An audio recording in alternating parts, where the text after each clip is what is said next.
കുറച്ച് ആൾക്കാർക്ക് ജാസ്മിനെ ഇഷ്ടമില്ലായിരിക്കും. അതുപോലെ നിങ്ങൾക്ക് ഇഷ്ടമുള്ള വ്യക്തികളെ ഇഷ്ടമില്ലാത്ത ആൾക്കാരും ഇവിടെ ഉണ്ട്. സോ എല്ലാം കൂടെ വന്ന് ടാലിയായി ഈക്വിലിബ്രിയത്തിൽ എത്തുമ്പോൾ ഏറ്റവും കൂടുതൽ ആൾക്കാർ ആരാണോ അവിടെ നിൽക്കണം എന്ന് ആഗ്രഹിക്കുന്നത് അവരവിടെ നിൽക്കും, മറ്റവരവിടുന്ന് പോവും. അങ്ങനെ അവിടെ നിൽക്കുന്ന ആളാണ് ജാസ്മിൻ. ഓക്കെ, ഇമാതിരിയുള്ള കമന്റ്സ് ഇനിയും കുറെ ഉണ്ട് കേട്ടോ. എനിക്ക് എന്തുവാടാ ഇതൊക്കെ? നിനക്കൊന്നും ഭൂമിക്ക് ഭാരമായിട്ട് ജീവിക്കുന്ന ജന്തു ജാസ്മിൻ. പിന്നെ ഇവനാണല്ലോ രാവിലെ തൊട്ട് ജാസ്മിൻ ഇങ്ങനെ തലയെ വെച്ചോണ്ട് അവളുടെ ഭാരം മൊത്തം താങ്ങിക്കൊണ്ട് നടക്കുന്നത്.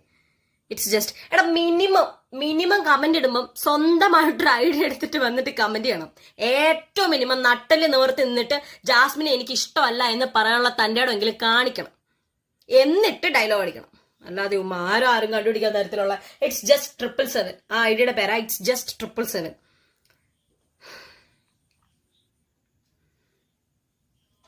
ആരാ പറഞ്ഞത് നിനക്കിഷ്ടമല്ലെങ്കിൽ കാണണ്ട? ദൈവമേ, അവളുടെ അടുത്ത കമന്റ്സ് ഒന്നും വായിക്കാൻ പറ്റത്തില്ല, അതുകൊണ്ട് ഞാൻ വായിക്കുന്നില്ല. ഇവനിട്ട ഈ ഒരു കമന്റിനെങ്ങാണ്ട് ഒരു പെങ്കൊച്ച് തിരിച്ചു മറുപടി കൊടുത്തിട്ടുണ്ട്. ആരാ പറഞ്ഞത് നിനക്ക് ഇഷ്ടമല്ലെങ്കിൽ കാണണ്ട? വളരെ ന്യായമായ ഒരു കമന്റാണ് ആ കുട്ടി പറഞ്ഞത്. നിനക്ക് ഇഷ്ടമല്ലെങ്കിൽ നീ ജാസ്മിനെ കാണണ്ട, നിന്നോട് ആരെങ്കിലും കാണാൻ പറഞ്ഞോ? അത്രേ കുട്ടി ചോദിച്ചിട്ടുള്ളൂ. അതിന് ഇവൻ തിരിച്ച് ആ കൊച്ചിനെ വിളിച്ചിരിക്കുന്നത്, ജാസ്മിനെ അല്ലേ, ആ കൊച്ചിനെ വിളിച്ചിരിക്കുന്നത്, നീ പോയി അവളുടെ ഡാഷ് ഡാഷ് ഇരിക്കടി ഡാഷ് ഡാഷ് ഡാഷ് മോളെ നിന്റെ ഡാഷ് ഡാഷ്. ഇത് പറഞ്ഞിരിക്കുന്ന ഹെക്സാ ഗോഡ്. ഓക്കെ, ഇത് ഫിദ എന്ന് പറഞ്ഞൊരു കുട്ടിയുടെ ഐഡിയിലോട്ടാണ് ഞാൻ താഴെ ഇട്ടിട്ടുണ്ട്. ഫിദ എന്ന് പറയുന്ന ഒരു കുട്ടിയോട് ഹെക്സാ ഗോഡ് എന്ന് പറഞ്ഞൊരു ഐഡി എന്നാണ് പറഞ്ഞിരിക്കുന്നത്. ഒന്നാമത്തെ എനിക്ക് പറയാനുള്ളത്, നട്ടെല്ലെന്നല്ല പറയണ്ടേ, ഇവൻ ഈ ഇട്ടിരിക്കുന്ന കമന്റിന് നട്ടെല്ലെന്നല്ല പറയണ്ടേ, വേറൊരു സാധനമുണ്ട്. അതുണ്ടായിരുന്നു എന്നുണ്ടെങ്കിൽ ഇവൻ ഇത് ഇടത്തില്ല. അറ്റ്ലീസ്റ്റ് അത് ഉണ്ടായിരുന്നെങ്കിൽ ഇവൻ ഇവന്റെ സ്വന്തം ഐഡിയിൽ വന്ന് ഇതിടും. ഓക്കെ, ഒന്ന്. രണ്ടാമത്തെ കാര്യം, തെറി വിളിക്കാൻ എല്ലാവർക്കും അറിയാം. നീ പറഞ്ഞ തെറിയേക്കാളും വലിയ തെറി പറയാൻ പറ്റുന്നവരൊക്കെ ഇവിടെയുണ്ട്. ഇതിലും നന്നായിട്ട് പറയാൻ പറ്റുന്നവരുണ്ട്. ഈ ഐഡി തപ്പി പിടിച്ചു പോയിട്ട് നിന്റെ വീട്ടിൽ കയറുമെന്ന് വിളിക്കാൻ പറ്റിയവരും ഇവിടെ ഉണ്ട്. പക്ഷേ നിന്നെ ഒന്നും അങ്ങനെ വിളിക്കുകയല്ല. എന്താ കാര്യം എന്നറിയോ? നീയൊക്കെ വെറും പെണ്ണനാ.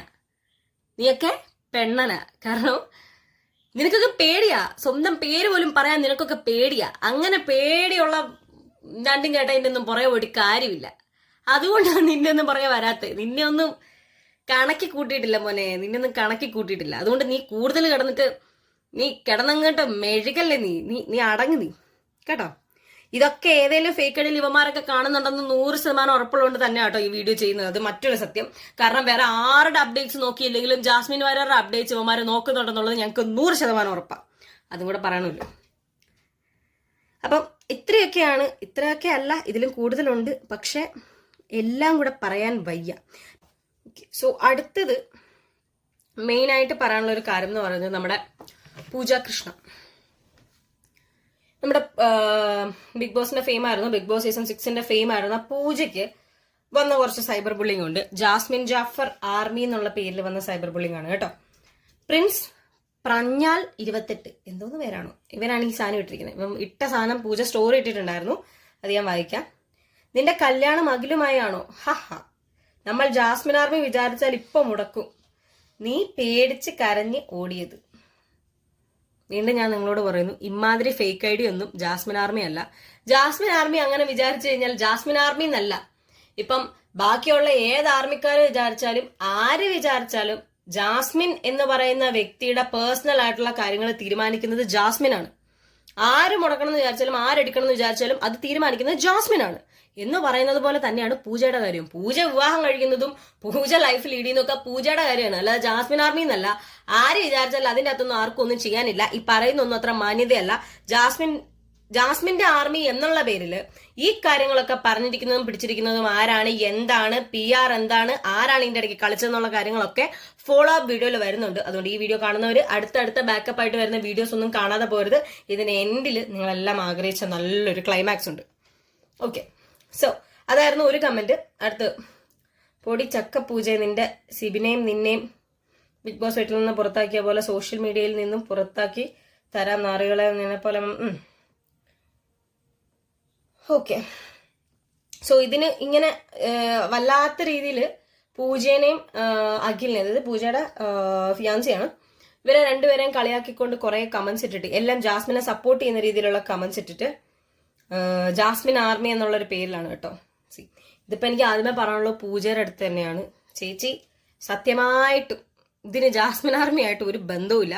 ചേച്ചി സ്റ്റോറി ഇടുമ്പോഴാണ് അവിടെ മെയിൻ പാനലിലുള്ള പലരും ഇതറിയുന്നത്, അല്ലാതെ നമ്മൾ ആരും അറിഞ്ഞിട്ടോ പിടിച്ചിട്ടോ ചെയ്യുന്നതല്ല.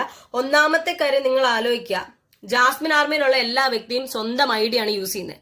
ആരും ഫേക്ക് ഐഡീസ് യൂസ് ചെയ്യുന്നില്ല, PR വർക്ക് ചെയ്യുന്നില്ല.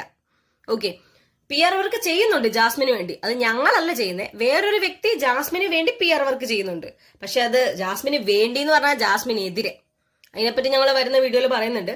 സോ ഇത് പൂജ എന്ന് പറയുന്ന കണ്ടസ്റ്റന്റിന്റെ അഗൻസ്റ്റ് ആയിട്ട് ഈ പറഞ്ഞിരിക്കുന്ന ഫേക്ക് ഐഡീസ്, ഈ കമന്റ് ചെയ്തിരിക്കുന്ന ഐഡീസ് ഫുള്ള് ജാസ്മിന്റെ ആർമി പെട്ടതോ ജാസ്മിന് വേണ്ടി നിൽക്കുന്ന വാരിയേഴ്സോ സപ്പോർട്ടേഴ്സോ ഒന്നുമല്ല. ഇവരെല്ലാം സ്വന്തം ഇഷ്ടത്തിന് വന്നു കയറി വിളിക്കുന്നതാണ്, അല്ലാതെ ജാസ്മിൻ ജാഫർ ആർമിയുടെ തല വെച്ച് കെട്ടാൻ നോക്കുന്നതാണ്. ജാസ്മിൻ ജാഫർ ആർമിയും ബാക്കിയുള്ളവരും തമ്മിലൊരു ഫൈറ്റ് ഉണ്ടാവാനും ജാസ്മിനെ വോട്ട് കുറയാനും വേണ്ടി പേർപ്പസ്ഫുള്ളി ചെയ്യുന്ന കാര്യങ്ങൾ മാത്രമാണ്. അല്ലാതെ ജാസ്മിൻ ജാഫർ ആർമി ഇതിനൊന്നും ഉത്തരവാദിത്തം എടുക്കുന്നില്ല. കാരണം ഇതൊന്നും ഞങ്ങൾ അറിഞ്ഞിട്ടുള്ള കാര്യമല്ല. ഇനി ഇഫ് സപ്പോസ് ജാസ്മിൻ ജാഫർ ആർമിയെ പറ്റി നിങ്ങൾക്ക് ഒരു പരാതി കിട്ടിയാൽ, ആരെങ്കിലും ഒരാൾ വന്ന് കമന്റ് ചെയ്യുന്നു, അല്ല ആരെങ്കിലും നിങ്ങളെ തെറി പറയുന്നു, ജാസ്മിൻ ജാഫറിന്റെ ആർമിയാണെന്നും പറഞ്ഞ് നിങ്ങളെ എന്തെങ്കിലും പറഞ്ഞിട്ടുണ്ടെങ്കിൽ ജാസ്മിൻ ജാഫർ വാരിയേഴ്സ് എന്നുള്ള ഇൻസ്റ്റഗ്രാം അക്കൗണ്ടിൽ നിങ്ങൾക്ക് സ്ക്രീൻഷോട്ട് ചെയ്ത് മെസ്സേജ് ചെയ്യാം.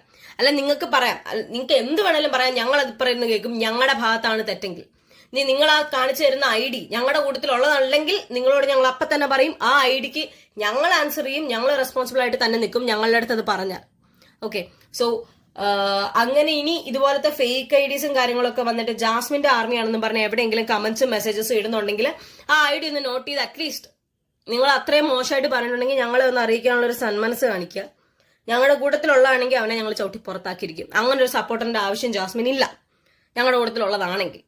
അല്ലെന്നുണ്ടെങ്കിൽ നിങ്ങൾ മനസ്സിലാക്കിക്കോ, ഏറ്റവും കൂടുതൽ PR വർക്ക് ജാസ്മിനെതിരെയാണ് നടക്കുന്നത്. അത് ചെയ്യുന്നതും കൂട്ടത്തിലുള്ള ഒരാൾ തന്നെയാണ്. ആരാണെന്നുള്ളതൊന്നും ഞാൻ പറയുന്നില്ല, അതെന്റെ കൺസേൺ അല്ലാത്തത് കൊണ്ട് ഞാൻ പറയുന്നില്ല.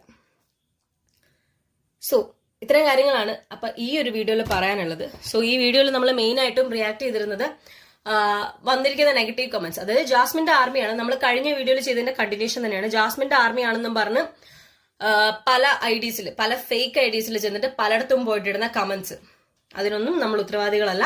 അങ്ങനെ എന്തെങ്കിലും നിങ്ങൾ കാണുന്നുണ്ടെങ്കിൽ ഞങ്ങളുടെ അടുത്ത് നിങ്ങൾ ഫോർവേഡ് ചെയ്യുവാണെങ്കിൽ, നമ്മുടെ കൂട്ടത്തിലുള്ള വ്യക്തിയാണ് അങ്ങനെ ചെയ്തെന്നുണ്ടെങ്കിൽ ഉറപ്പായിട്ട് ആ വ്യക്തിയെ നമ്മൾ ആ ഗ്രൂപ്പിൽ നിന്ന് റിമൂവ് അടിച്ചിരിക്കും, അല്ലെങ്കിൽ വേണ്ട നടപടികൾ എന്താണല്ലോ ഞങ്ങളത് എടുത്തിരിക്കും, ഉറപ്പ്. ഒന്ന്, പിന്നെ ജാസ്മിന്റെ എഗൻസ്റ്റ് ആയിട്ട് കമന്റ് ഇടുന്ന ചേട്ടന്മാരും ചേച്ചിമാരും, നിങ്ങൾ കമന്റ് ഇട്ടോ, നിങ്ങൾ ക്രിട്ടിസൈസ് ചെയ്തോ, അതിനുള്ള അവകാശം എല്ലാവർക്കും ഉണ്ട്. പക്ഷേ ഒരു മാന്യത വേണം. ഈ തെറി ഉപയോഗിക്കുന്ന അൺപാർലമെന്ററി ആയിട്ടുള്ള വേർഡ്സ് യൂസ് ചെയ്യുന്നതും അല്ലെ കുടുംബത്തിരിക്കുന്നവരെ പറയുന്നതും നിങ്ങളുടെ മാന്യതയാണ് കാണിക്കുന്നത്. ഞാൻ നേരത്തെ പറഞ്ഞ പോലെ തെറി വിളിക്കാനും നിങ്ങൾ പറയുന്നതിന്റെ 4 ഇരട്ടി തിരിച്ചു പറയാനും സംസാരിച്ചാൽ ജയിക്കാൻ പറ്റാത്ത രീതിയിൽ തെറി പറഞ്ഞ് നിൽക്കാനും ഒക്കെ അറിയാവുന്നവർ ഇവിടെ ഉണ്ട്. അത് ഞങ്ങൾ ചെയ്യാത്തത് ഞങ്ങളുടെ മാന്യതയാണ്, ഞങ്ങൾ കാണാത്ത രീതി ആയതുകൊണ്ടാണ്. സോ അതുകൊണ്ട് ഒരു വ്യക്തിയെ ക്രിട്ടിസൈസ് ചെയ്യുമ്പോൾ സ്വന്തം മാന്യത കീപ്പപ്പ് ചെയ്തുകൊണ്ട് തന്നെ ക്രിട്ടിസൈസ് ചെയ്യും. നല്ല ക്രിട്ടിസിഷൻസ് എല്ലാവരും കേൾക്കും, എല്ലാവരും അനുകൂലിക്കും. ജാസ്മിന്റെ ഭാഗത്ത് എന്ത് ശരിയുണ്ടോ തെറ്റുണ്ടോ അതൊക്കെ നിങ്ങൾക്ക് ക്രിട്ടിസൈസ് ചെയ്യാം, കാരണം ജനങ്ങളാണ് അത് തീരുമാനിക്കുന്നത്. അതിനുവേണ്ടി തന്നെയാണ് ഈ പബ്ലിക് പോസ്റ്റ് മുഴുവൻ ഇടുന്നത്. പക്ഷെ സ്വന്തം മാനേഴ്സ്, സ്വന്തം മാന്യത എന്താണെന്ന് കാണിച്ചുകൊണ്ട് മാത്രം, ആണായാലും പെണ്ണായാലും ഒരു കാര്യത്തിൽ അഭിപ്രായം പറയുമ്പോൾ സ്വന്തം മാന്യത പുറത്ത് കാണിച്ചുകൊണ്ട് മാത്രം സംസാരിക്കുക. ഓക്കെ, പിന്നെ ഇത്രയും കാര്യങ്ങളാണ് ഇപ്പം ഇതിൽ എനിക്ക് പറയാനുള്ളത്. ഇനി ഇതിന് പുറകെ ഇനിയും വീഡിയോസ് ബാക്കപ്പ് ആയിട്ട് വരുന്നുണ്ടാവും.